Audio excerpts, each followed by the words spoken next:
Goeiemôre almal, wees gegroet in die wonderlike naam van Jesus op hierdie geseënde donderdagoggend.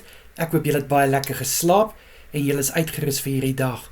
En soos ek elke dag vir julle sê, baie dankie dat ek die voorreg het om met julle 'n woord te kan deel, want dit is vir my 'n voorreg. Dis regtig vir my, dit is deur en deur 'n voorreg en dit is vir my so lekker om met julle woord te kan deel, want ek weet dit kom nie van my af nie, maar dit kom van Jesus Christus. Nou my boetie en sisse, almal van ons het 'n storie, reg? Ons almal se storie begin die dag wat jy gebore is. Ek is seker baie van ons kan, ons het baie stories om te vertel. Baie dinge wat gebeur het en dinge wat oor ons pad gekom het, goeie tye, slegte tye, uitdagings, geleenthede, om net 'n paar dinge te noem. Maar nou wil ek vir jou vra, dink jy, omdat jy dalk nou deur 'n tyd gaan, wat vir jou moeilik is, dat jou storie is verby? Dink jy, dat omdat jy dalk nou iemand spesiaals in jou lewe verloor het, of jy het jou werk verloor, of jy is dalk nou in die, hoe kan ek dit nou stel, ek wil nou nie iemand te nakom nie. Kom ons sê dit so, in 'n bejaarde ouderdom van jou lewe, voel dit dan vir jou, dat jou storie is verby? Kind van God, ek wil vandag vir jou bemoedig. Jy wat dink jou storie is verby, omdat jy op die oomblik deur 'n tyd gaan of in 'n tyd in jou lewe inbeweeg. Jou storie is nie verby nie. Jou storie is eers verby wanneer jy jou kop neerlê. Ja, my boetie en sissa, dis eers wanneer jou storie verby is. Andersins is jou storie nog nie verby op aarde nie, want weet jy hoekom? Ons kan miskien sê, dis hoe ons storie gaan wees en dis hoe ons storie moet wees, maar God is die een wat daai storie skryf. Jy mag dalk idees hê van jou storie, jy mag dalk probeer om jou storielyn te skryf, maar God is nog steeds die een wat die pen in sy hand het, en hy skryf jou storie.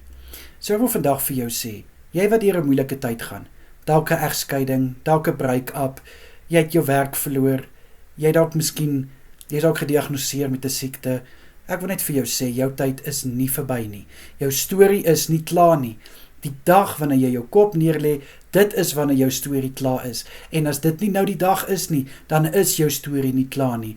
Wanneer God sê, jou storie is klaar, dan is jou storie klaar. Maar wanneer God sê, jou storie is nie klaar nie, dan is jou storie nie klaar nie. En dit is so hartseer dat daar mense is wat somme daai pen vat en die lyn in hulle storie self trek, deur om hulle lewe self te neem. Dis hartseer, want tog op die ou einde van die dag, God is die een wat moet bepaal en sê, nou is jou storie verby. Ek weet soms die wêreld is op so 'n plek dat ongelukke gebeur en aanvalle vind plaas. Dit is ons sondige wêreld.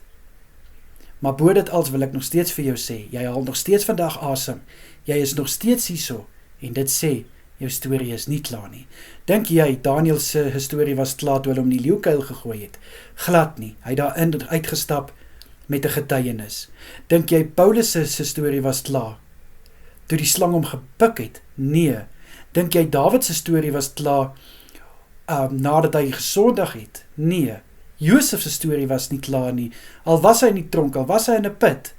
Kind van God, laat hierdie stories vir jou bemoedig, dat jy weet, solank God besig is om jou storie te skryf, is jou storie nie klaar nie. Kom ek bid vir ons. Here, ek wil bid in Jesus naam.